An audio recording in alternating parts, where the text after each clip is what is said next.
Welcome back, and in the words of Thomas Sanders, guys, gals, and I'm non-binary pals, how are you all doing?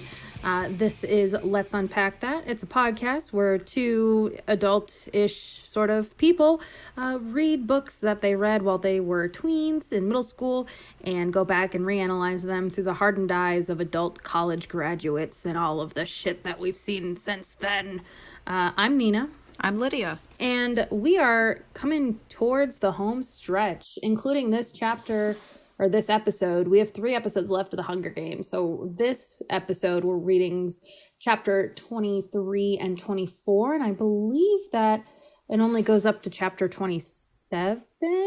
Yeah, so including this one, we have 3 episodes left in the Hunger Games. So that's 23, 24, 25, 26, 27, 28. Got it. But maybe it only has 27 chapters. I can't remember now. We don't read ahead and spoil things. Yeah, we're not reading ahead at all. I don't know. I think I'm the only one that does this. But do you ever just read the last page of a book before starting it? Or like the last sentence? I used to read the last sentence, and I don't know why I stopped. Yeah, it has 27 chapters. Spoilers. I know, I do that too, but I'll also sometimes just like close the book and open to a random page and read a line and then close it again. I think I'll especially do that if I'm bored and I want to see like if anything happens in the next couple of chapters, but I'll also do it. I'll do it all the time when I'm reading a new book and just starting it, but I don't know, maybe I'm crazy. No, that makes sense, especially if it's not like a spoiler heavy book. Like we all know that infamous post about somebody who read the last page of Harry Potter and the Deathly Hallows and was like, wait, what? Because it was the epilogue. Oh, yeah. But yeah, today we're reading chapters 23 and 24 of The Hunger Games, and the prequel, The Ballad of Songbirds and Snakes, is officially out. I got my copy from a local bookstore this Wednesday. I picked it up, and I've only read 8 pages so far, and I'm not going to talk about it, but so including the 3 episodes, including this one, we are also going to do a bonus episode about the prequel. So that will have its own episode, and it'll have a spoiler-free segment and a spoiler segment. So in case you haven't read it by then, we'll have something for everyone. Yay! I'm going to say now, I think everything that I predicted for it a couple episodes ago was wrong. Just 8 pages in, and I hope I'm wrong in a good way, in a way that it's better than I predicted that it could be, because Suzanne Collins is older than me and has more writing experience and more world experience, but it also could be different in a bad way, so Yay. We're gonna see. I need to do a book haul.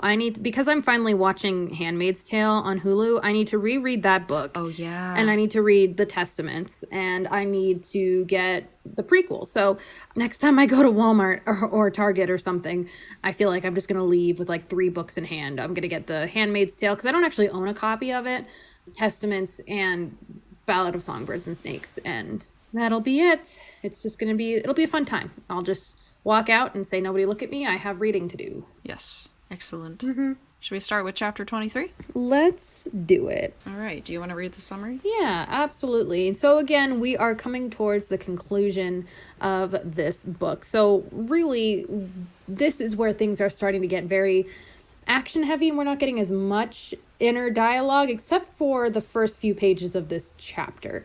This one has a lot of reflection on Katniss. So if you remember the last chapter, Katniss and Peeta were flirting and kissing, and they ended up getting some food from Haymitch because Haymitch is a sociopath. I don't know. So in this chapter, it opens with Katniss and Peeta enjoying their food. They make fun of Haymitch a bit, and Katniss wonders how he's holding up with all of this. She realizes that if she wins the Hunger Games, that she'll be in a mentor position just like him, and she hates the idea of it. She can't even think about it. At the end of the day, Thresh appears in the sky, so they realize that he is dead, and Katniss isn't happy about it, even though it brings her and Peeta closer to home. She's actually quite affected by his death. Only Cato and Foxface are left now in the arena, along with Katniss and Peeta, and she'll have a lot of time to think about if she wins and gets to live in the victor's village, what her life is going to look like. This is a lot of the inner monologue that I mentioned earlier. It's a lot of time for her to reflect, because now it's really coming down to the wire. There are 4 people left, including her and PETA, and really, as things are going now, only 2 people to kill to go home. So she's reflecting a lot on that, thinking about going home. The next day they go hunting, and PETA's loud footsteps keep scaring away Game, so they split up. But when PETA doesn't return her safe signal, she comes running back. They find out that someone has eaten a bit of their cheese, and then a cannon goes off. It turns out that Foxface has died from the poison berries that PETA had been picking. He left them out on some plastic along with the rest of their food. She came by and swiped some of it and ate it, and now she is dead, and she's now out of the games, and a hovercraft comes and pulls her up, and that is the end of Foxface. Cheap death. A cheap death. Yeah. Well, yeah. So getting into it, I noticed it was interesting. It was interesting right off the bat how PETA really wants them to ration their food. And he says, I wasn't even starving then. And that's right at the beginning of chapter 23. And I have to wonder, does that mean he was starving before, or is he just referring to being hungry? When it says level of starvation, do they know the same level of starvation prior to the games? Or is this just, I'm hungry and I haven't eaten? What kind of level of starvation is he coming from? So that was something interesting that I thought about for a little while. Do we know really if PETA knows what it's like to be hungry? And I think the assumption is no, he's never been hungry the way Katniss has. But I think as the chapter goes on, we find out, okay, so he might not have been hungry, but it doesn't exactly mean that he was living in a life of luxury. Right. Later in the chapter, he said they're talking about luxury goods in the bakery, and he says, too expensive for my family to eat unless it's gone very stale. Of course, practically everything we eat is stale. And that kind of breaks Katniss's perception of what his life must have been like. She thought that he always had enough to eat, that he always had enough really good, high-quality food to eat, because his parents are bakers. And he lives in a bakery, and he's dealing with bread all the time. But it turns out his family could barely afford to eat their own bread, and couldn't afford to eat their own luxury goods that they sell unless they were unsellable and would just go to waste. So that kind of turns it into a bigger deal that he threw bread to her, that he burned it on purpose. I was just thinking the same thing, yeah. Because, that could have been his dinner. That could have been his dinner, or it could have been money that would have been earned for the family to pay for dinner itself. The bread was more than just, we're selling this and we have enough to eat. It, directly ties to how much they have to eat. Right, yeah, and those loaves might have made the difference between what they had for dinner that night. Yeah. So, adds a new level of complexity to the class system in District 12. Right. Who has enough? Does anybody have enough? The mayor has enough, but there are more degrees of having enough than we thought previously. Yeah, exactly. This chapter, the beginning of this chapter, talks a lot about Haymitch. Right. Because Katniss and Peter are kind of poking fun at him, and it mentions that he has been around so long, he's practically an old friend to some of them being the game makers. Mm-hmm. And she also thinks maybe he wasn't always a drunk. Maybe in the beginning he tried to help the tributes, but then it got unbearable. It must be hell to mentor 2 kids and then watch them die, year after year after year. I realized that if I get out of here, that will become my job. That's page 306. Ugh, awful. So, in a way, she pities Haymitch, because even though he's been manipulating her this whole time, he's gone through some shit. He's definitely done it, yeah. Yeah, and here she's finally recognizing the psychological toll that the games have had on Haymitch, not only when he was in the arena, but afterward. And she also realizes that the games won't end when she gets out of the arena. She'll have to watch them, and she'll still have to engage with the tributes every single year until she dies. And the thing is, Haymitch no doubt experienced trauma in the arena, even though they haven't seen the way he won. Exactly. And he's been re-traumatized every single year that he has to watch his tributes die. Mm-hmm. He doesn't have another victor to help him carry that weight, and he doesn't like Effie enough to talk to her about it, and likely things that she wouldn't understand because she's part of the Capitol. Oh, definitely not. So Yeah. I went on a search for what might be going on with Haymitch and defining it, because he definitely has PTSD, like Katniss, Right. and like PETA after this, even, or possibly before this. I also But- think, just real quick, that even though we're looking into Haymitch's behavior here and kind of seeing what led him down this path, we're not trying to excuse how his behavior is and how he treats the others. You know, there is a point, I mean, this is all post-apocalyptic and this is a work of fiction. So, you know, assuming what he's gone through has been really terrible, we're trying to see what led him to this point. But in terms of like, oh, this is why he's that way, so we should all forgive him, I don't think that's what we're trying to say. We're Right. trying to say, you know, let's look at this from a psychological standpoint to see what brought him to this point. So, depending on your opinion of Haymitch, you can forgive him or you don't have to. I'm indifferent at this point over him. I'm a little less lenient towards it because, just speaking in my real life, I've had friends who have left abusive relationships with either loved ones or parents, and yeah, sometimes there's no forgiving it. But just the disclaimer right here, you know, we're not trying to say, oh, poor Haymitch. At least I'm not. I'm more interested in psychologically what's led him down this path. I think it's fascinating to me. Yeah, and it should be clear here that this is an exploration into the potential psychology of a fictional character. This is not meant to make any judgments on real-life relationships or real-life people. Nope, this is all for fun. Yeah, this is all for fun, and this is all based on like an hour of research, not a psychology degree. And with that, if you think that you are suffering from PTSD or any other mental illness or like condition, seek help. Yeah. Because no doubt if Haymitch had had help, he wouldn't have gotten to the point that he gets to in these books. Right. And so in our world, we have a lot more mental health resources than District 12. Everybody in these books could use a lot of therapy and a lot of help. And if you can get help and you need help, do it. So with that disclaimer, here's what I found on like figuring out what Haymitch might be going through. So the Department of Mental Health of Missouri has these 3 definitions of 3 types of trauma on their website. And again, all the sources are in the episode notes. So there's acute trauma, which results from a single incident. There's chronic trauma, which is repeated and prolonged, such as domestic violence or abuse.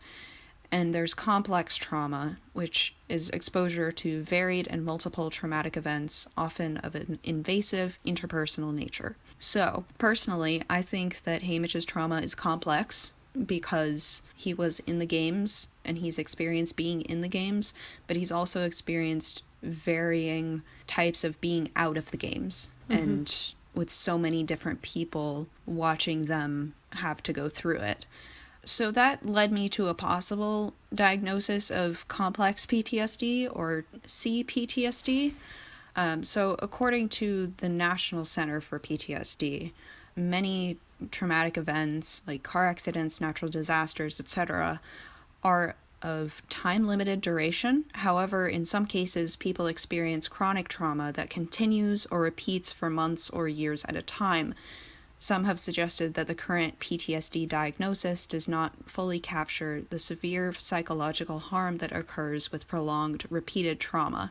So Haymitch has had to revisit his trauma year after year and has had to be friendly with the game makers who made him suffer and who make his people suffer. Right. So CPTSD isn't an official thing in the DVM, but in 1988, and I'm directly quoting the website again, Dr. Judith Herman of Harvard University suggested that a new diagnosis, complex PTSD, was needed to describe the symptoms of long-term trauma. Such symptoms include, according to her formulation, behavioral difficulties, such as impulsivity, aggressiveness, sexual acting out, alcohol or drug misuse, and self-destructive behavior. 2, emotional difficulties, such as rage, depression, and panic. Third, cognitive difficulties, such as dissociation and pathological changes in personal identity.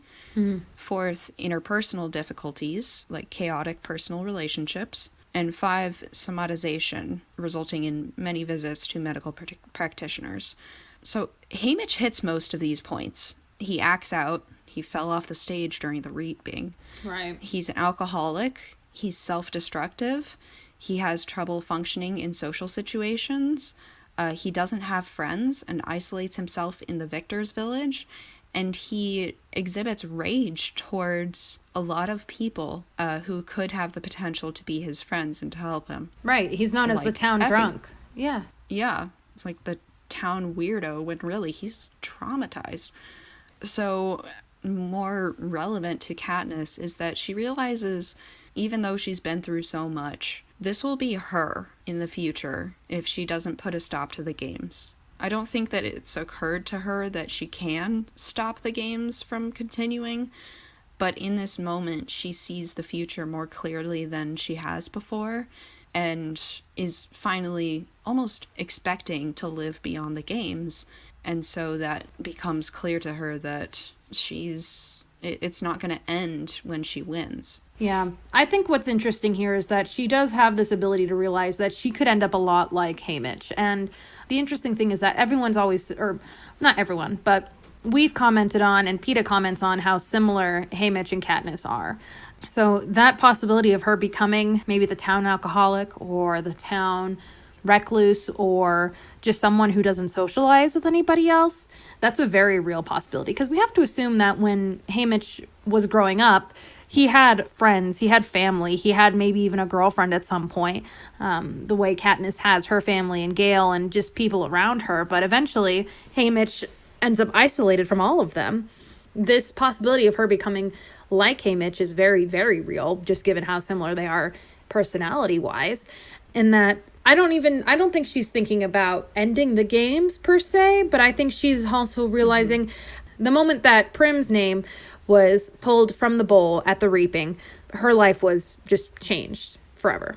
There's no end to the games. There's no ending of this once you go home and live out the rest of your life. I think we learn especially more about this in the next 2 books, but the fact of the matter is she's just now realizing this is never going to be over. This is going to be something that she has to live with for the rest of her life if she gets out of the arena. It doesn't just end when you get pulled from the arena. It's a forever thing.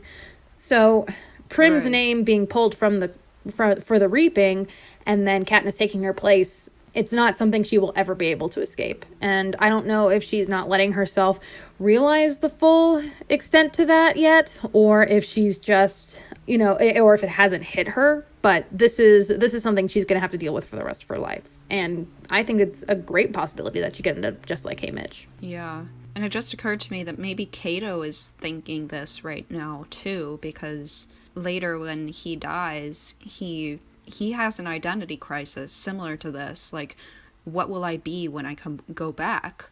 There's nothing for me to be. Is almost like, is it better to die in the games or to live with the memories of them? Right. With everything that he's done. Right, yeah. So later in this chapter, similarly, Katniss has an identity crisis. She's wondering what her life will be like in the Victor's village and what she'll do now that, well, if she doesn't have to hunt for food or focus on surviving. She says, take that away, and I'm not really sure who I am, what my identity is. That's on page 311. Yeah. Those are staples of her life that she's grown up being the breadwinner and the hunter and everything for her family, and she won't have to do that now.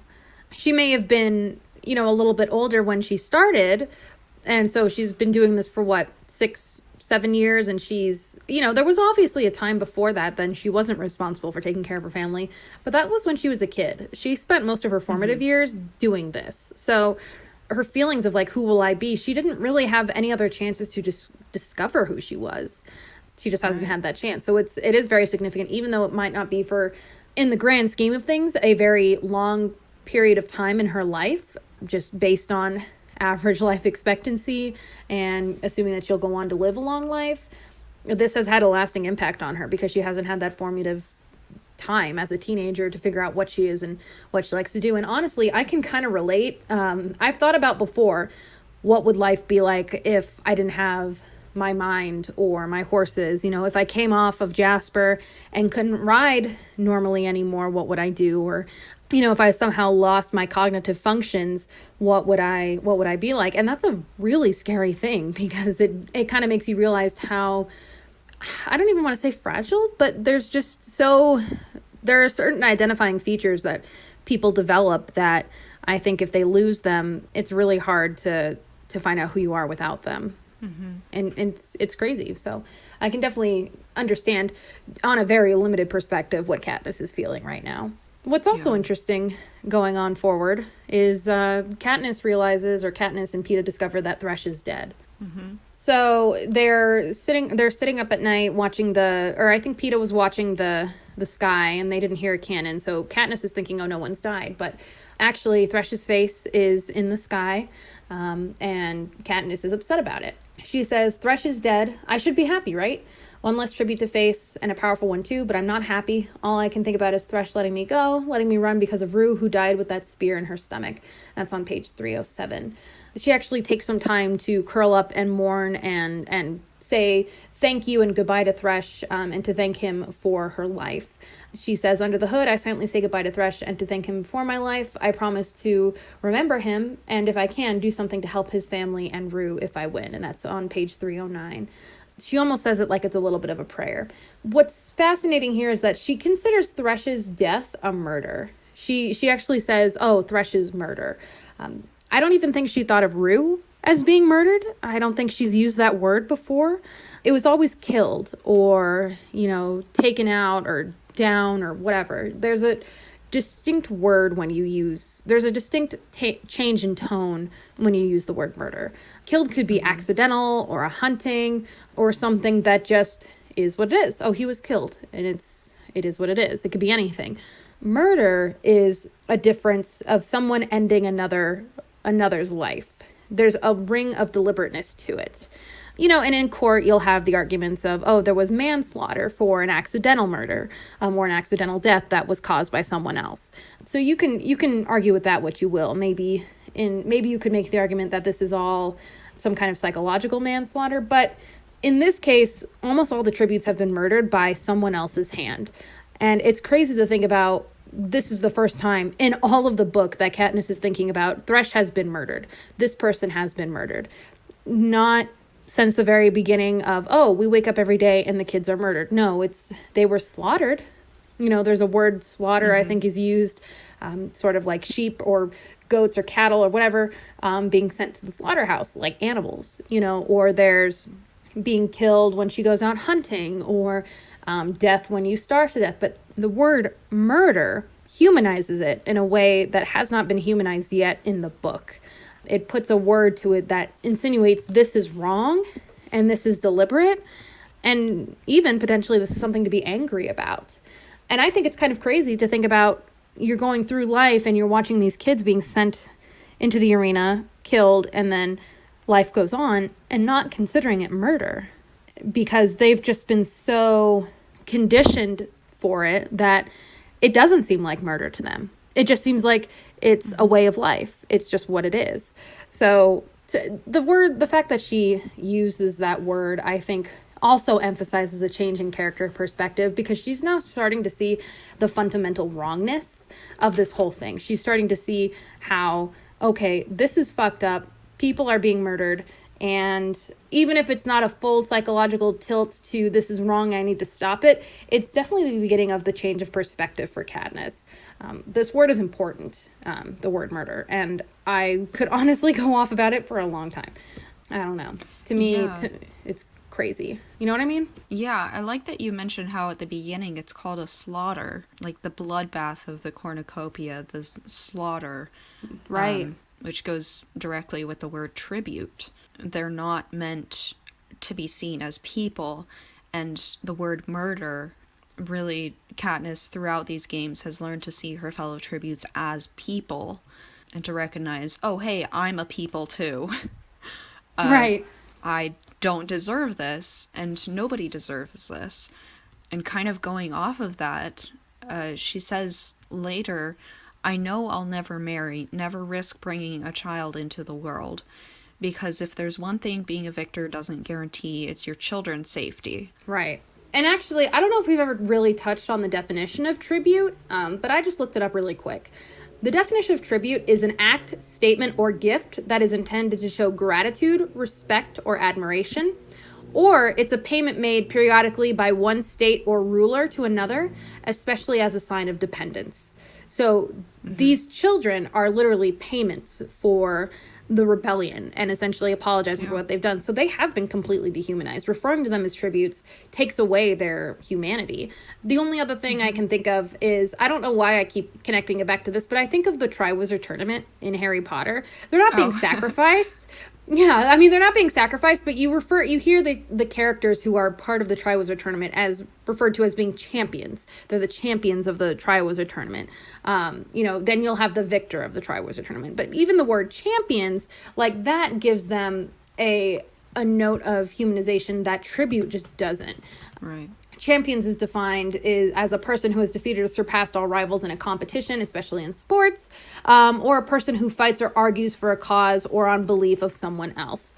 That would be, the Triwizard Tournament. And the only reason I'm connecting the two is because that's, as far as like putting people in an arena and betting on them and referring to them as a conglomerate, as not just, Harry, Cedric, Fleur, and Crumb. They're all the champions, the same way, districts 1 through 12 have been referred to as the tributes. I don't know if that makes sense. It connects in my mind, like when you're labeling a group of people as something other than just people, you're adding to that and saying, tributes, champions, that sort of thing. So just the difference in humanity with those two labels of those groups of people. Again, totally different storylines, totally different plot points, totally different circumstances. But even just kind of looking at, okay, it's still the idea of putting kids directly into danger and being like, go forth. And obviously no one wants anyone to die in the Triwizard Tournament. Spoiler alerts, read the book. But, the idea is not to kill anybody. So it's still different, but it's still putting them on display and taking away really their names and referring to them as something else. So tributes, champions, and just the difference between the two, I think is kind of interesting. Kind of like a tribute is a symbol of gratitude, but a champion is a symbol of superiority. They're both symbols in the end. They're symbolic for different, exactly. See, you get me. Yeah. I've grown very good at translating what people are really trying to say, like getting at the core of it. Like, not that you're incoherent or anything, but my grandma sometimes is. Yay! Exactly. Yeah, so it's a different change. And so reverting back from tribute and referring to a tribute being murdered, that sentence almost doesn't make sense just linguistically, because it's like, a tribute wouldn't be murdered because it's a sacrifice kind of thing. A tribute doesn't have individuality. It's not a crime to kill a tribute almost. But now she's putting a word to it and saying, this was a murder. There's a level of criminality to it. There's a level of this person was wrongly taken from this world. It's definitely shifted the whole tone of this entire thing. Yeah. And I think this chapter is first really important to Katniss's identity, but also really important to her later rebellion. Like how she suggests with Thresh that she needs to make sure that she can do something for his family and for Rue's family, and how she thanks whatever afterlife or being or soul or whatever there is left of him in this world, she thanks for his help. And at the same time, she's saying, well, this is suffering. This should not have to go on. Yeah. And condemning herself to be alone forever so that it doesn't happen again to somebody else. Yeah. If she can make that small difference in terms of her future children, her future family, she will. Right. So then we come to the berries. Can you say foreshadowing? What? And I agree. It is a cheap death for Foxface. Yeah. She lived and died in the same way, sneaking, stealing, being just under the radar. And in a way that's of course that's how she would die. But in another hand, it's come on. I think I don't really like this death for her. I think it needed to happen so they knew that the berries were poisonous without hurting one of the core characters. But yeah, it is definitely a cheap death. But I also wonder, what would a better one have looked like? Yeah. I almost think she should have made it to the final confrontation at the cornucopia with Cato and the Mutts. Yeah, that would have been interesting. Yeah, because we would have had to have seen her finally out in the open. Oh, yeah. There's no hiding. There's no running. There's no she would have had to escape fight from your fellow tributes. Like, you fight, and you fight out in the open. And like Katniss could have easily seen those berries and thought, oh no, those are Nightlock. We can't eat them. They're poisonous. Let's keep them, but don't eat them because they're poisonous. And then Foxface could have still come to the final battle. I think also a little part of this is going to play on Peeta's psyche a little bit, just knowing that he was somehow indirectly responsible for her death. But yeah, I agree. If we'd seen her at that final confrontation, I would have loved to see that. What was she good with? What was she good at fighting with?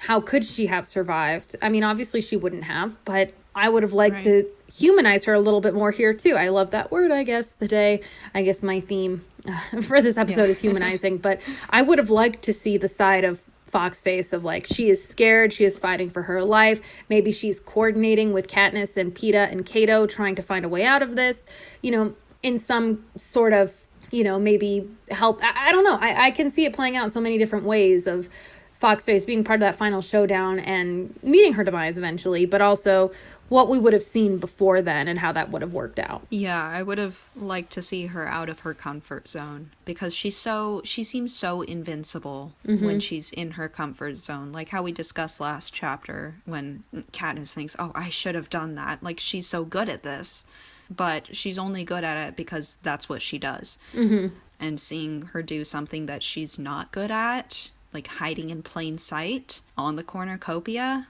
with the other tributes. Honestly, I think maybe she would let herself be devoured by mutts rather than be out in the open like that. Right. But that's just another interesting bit on Foxface, who is now dead. And now the last person standing between Cato and Peeta and Katniss is gone. So the final confrontation is nigh. Da-da-da. Here we go. Yes. So, yeah, chapter 24. Here we go. Let's do it. All right. Do you want to read the summary or should I? I can read it again. Okay. So, here we are, chapter 24. We are on the back end of this home stretch. Yeah, gosh. Essentially, we kind of covered this already, but Katniss explains the Nightlock berries to Peeta, finally convincing him that Cato isn't nearby. Peeta was a little panicked, thinking we need to run. Cato just killed her. No, actually, you killed her, Peeta. Surprise! They save some of the berries and then make a fire to cook the game that Katniss caught. They debate sleeping in a tree or in the cave, and finally Katniss gives in to Peeta's suggestion that they walk all the way back to the cave because she's had her way all day. Equality, yay. She watches all night and then sleeps in the day. She can't sleep. She feels like her mind is too active, so she lets Peeta sleep all night. And then they eat and then go to the stream to clean up, only to find that the stream has been totally dried up. It's been emptied out, essentially. The game makers have drained it to bring them all towards the lake, which remains to be the only source of water in the arena. So they go to the cornucopia and wait for Cato. Eventually, he comes barreling towards them with all the subtlety of a gun. But when Katniss shoots at him, her arrow bounces off his chest, and he doesn't even seem to realize that he's being shot at. He's just running.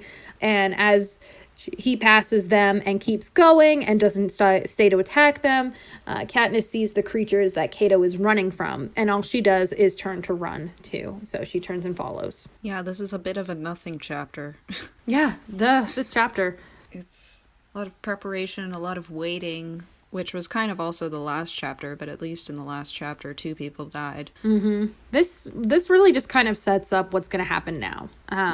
It's essentially, hey, we're all coming down to the last few moments, and here's what's going to happen. So the big thing, I think, is Katniss believes that she will go home today.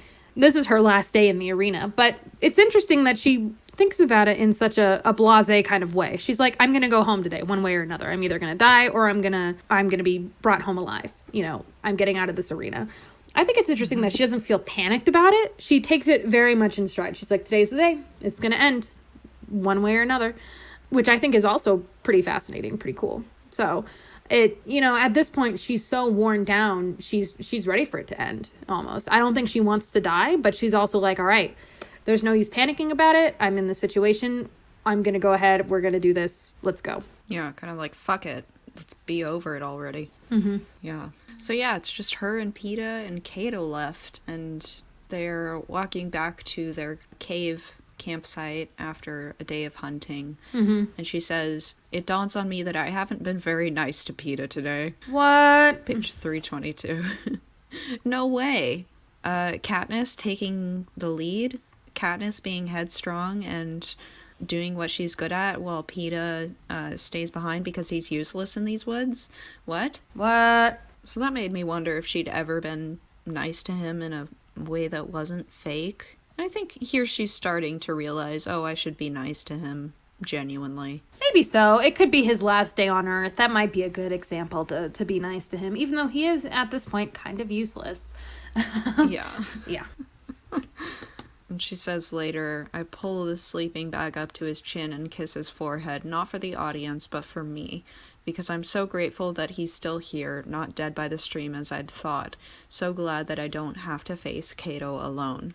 Page 323. And, I mean, again, with the boy with the bread thing, I don't know if she's yet there for, like, appreciating Peta for Peta. It's always what he is doing or what he has done for her, like with the boy with the bread thing. And now he's almost a buffer between her and Cato and Right. like a backup. Mm-hmm. And in a way, she thinks that these games have always been her versus Cato. Yeah. The underdog from District 12 who got an extraordinarily high score versus the most likely winner from a career district. And she says, "And really, wasn't he always the one to kill? Now it seems the other tributes were just minor obstacles, distractions, keeping us from the real battle of the games, Cato and me." On page 327. That is such a bold statement. I love it. like, Yeah. oh, fuck, girl, you know? Like, forget Peta. He's just a sidekick. This is about Cato and me. Peta, be that side piece. I just had a weird image of all of them. You know, the, like, game character loading screens where they're all, like, kind of moving in place. Yeah. In a certain pose, and it's like, Katniss! Cato! And they all have their... Yeah. Peta! And they all have their, like, signature, like, "Hua!" or whatever. Yeah. She's got her bow.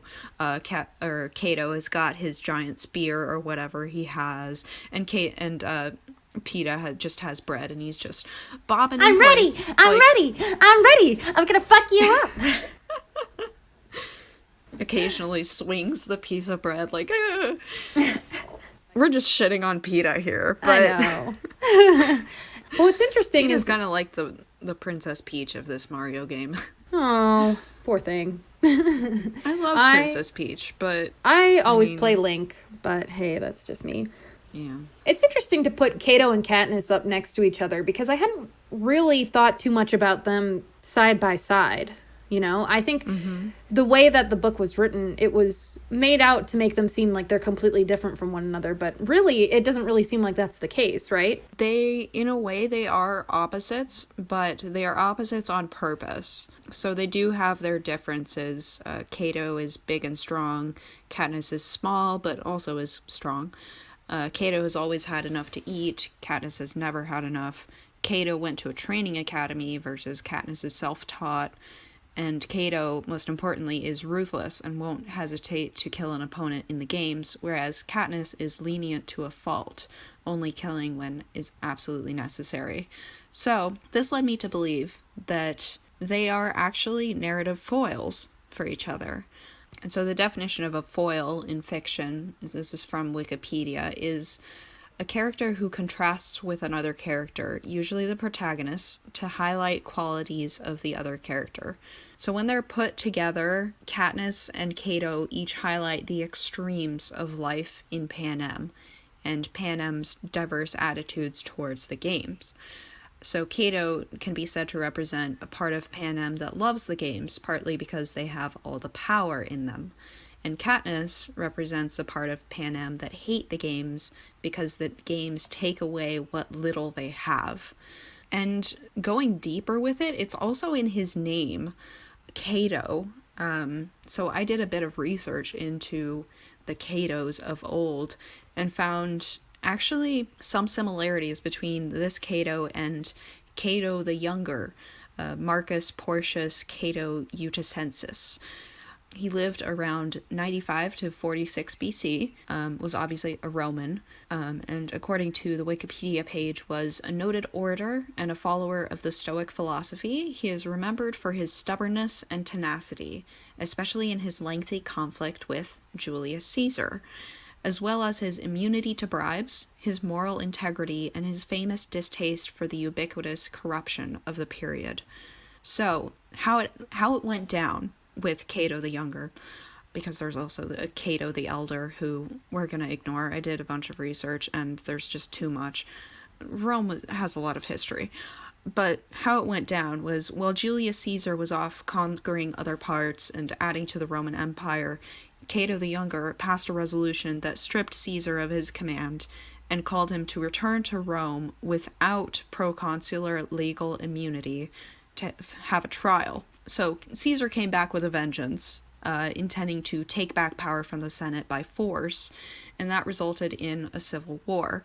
So it was Cato and his allies, including Metellus Scipio, who led the army, retreated to northern Africa, and then were defeated at the Battle of Thapsus, and then Cato went to Utica, where he died by suicide. So a lot of what we know about Cato comes from his biography, which is one of the parallel lives by Plutarch. And we know that name because of Plutarch Heavensbee. So Plutarch's works are available for free through Project Gutenberg. But one of the lines that struck me from that biography was... And just a quick note that Plutarch Heavensbee is the head game maker for the second book, and he actually eventually becomes a commander in the rebel forces of District 13, spoiler alert, moving forward towards the overthrown government of Panem. So just in case you didn't remember, Plutarch Heavensbee becomes a very, very important character in the next two books. Yeah, and Plutarch the Greek was an important historian, and in a way, Plutarch Heavensbee does become almost a historian for this new rebellion. But yeah, this line struck me in the biography of Cato the Younger. For in fact, if Cato had submitted to receive his life from Caesar, he would not have been considered to have lowered his own fame so much as to have added to the splendor of Caesar's. So basically, Cato chose to die rather than have lived under Caesar or owe his life to Caesar's mercy, which is why he died by suicide after his army and Scipio were defeated. Because he didn't want to owe Caesar his life. He didn't want to owe fealty to someone he so morally opposed. And I think this is definitely foreshadowing how Cato will end in the games. Defeated by the Capitol and unwilling to live in a world where the Hunger Games exist. He loses everything at the end. And going back to Plutarch, later, like having read the series, we know him to be one of the rebels. But in a way, it's kind of fitting that Cato's story in the end gets told not by the Capitol, but by the rebels and by Plutarch, who represents the Greeks. So, in conclusion, it's already in his name that Cato will die, but it's also kind of already in his name that he will die resisting. Wow, I didn't know anything about Cato at all. So this is all news to me and this is crazy. That's so cool. Shout out to Collins. That's a really, really cool thing to add in. Gosh, that kind of makes me want to kind of go back and reread the book again, and knowing what I know now about the name Cato and what it means, I kind of want to go back and be like, okay, great. Yeah, it's like we've talked about before how Panem is trying to be Rome and how Rome fell. But in this respect, like, there are already opponents to Rome. There are already opponents to Panem. They just have to get to the point of realizing that they hate it, which is what's going to happen to Cato. So I read through way too many Wikipedia pages for this. And now I want to take a history class. So yeah. Let's go back to school, everybody. Back to school. This is where we end every episode, isn't it? Like, we want to go back to school. We want to go learn back to things. school. Yeah. Oh, well. Yeah. Well, I say that, and then I have a couple of courses that I've downloaded from the Great Courses. That's just essentially little classes that you can take that don't really mean anything, but they're just classes. Like, I have one for photography, and then I have another one for genetics, and I haven't started either of them. I really want to. Maybe now that work is slowing down a little bit, I can. I say that also on top of, I should really study for the LSAT. I should really do this. Yeah. So many shoulds. I know. I could spend the rest of my life learning. I could spend the rest of my life just learning all of the things. And now we're back to Edward Cullen, Bite Me. So that I can have forever to just read. Thank you. Thanks, goodbye. That's actually the real motivation behind Bella getting bitten. She just wants to fucking read for the rest of her life. I respect it. I understand. I would give a lot to be able to do that too. It's fine. Oh, much jealous. When will my vampire boyfriend come to give me eternal life so that I can study everything and learn everything? Oh, anything else? One last thing I think about Cato and his relationship to Katniss and how Katniss thinks about him. In this chapter, she says, "I've spent so much time making sure I don't underestimate my opponents that I've forgotten it's just as dangerous to overestimate them as well." And that's page 324. Right. So she's probably overestimated Cato, like built him up in her mind since she's viewed these entire games as a real battle between her and Cato, and that's like the end game. And I think she's about to realize that she built him up to something that he's not, and that he's only human like her. Because by the end of this chapter, they're both running from the same thing. Oh, God. Yep. The ultimate equalizer. Death. Yes. Well, ooh, fear. Well, cool, everybody. Thanks for joining us here. I think that kind of sums up everything that we can talk about for this chapter, because this is essentially the takeoff for what's to come. You know, this is going to be, this is the beginning of the end. Get ready. Buckle up, kiddos. It's the last showdown is coming up, and it's coming real fast, so they better run. But yes, thanks so much for listening. As always, our sources are in the show notes. You can find us all over the internet on Twitter at Let's Unpack Pod. You can email us at doitforthevamps@gmail.com. And we are on iTunes, Apple Podcasts, Stitcher, SoundCloud, CastBox. I still haven't gotten an email from Spotify. And Come on, I'm also waiting Spotify. for an email from Google Play. So, your favorite podcatcher is what they call it. Is that what they call it now? Podcatcher? Are we with the times? Yeah. Yeah. I love it. People are like, find us on your podcatcher of choice. Anyway, there's that. And if you have thoughts about the Ballad of Songbirds and Snakes, or about anything that we've said today, you can tweet us at Let's Unpack Pod, or email us at doitforthevamps@gmail.com, and let us know what you think, because it'll take us a couple weeks to read and to edit that episode and to like have it completely ready, which should give you time to read and develop your own opinions before we tell you what to think. Yes, that's what we love to do, is tell you what to think. Yes, so. And I need to go shopping and pick up my copy. We will see you again in 2 weeks. Again, thanks for listening, and one last thanks for Dylan Forehand, who was our audio producer for a bunch of episodes and now doesn't have time anymore. So I'm going to be doing it again.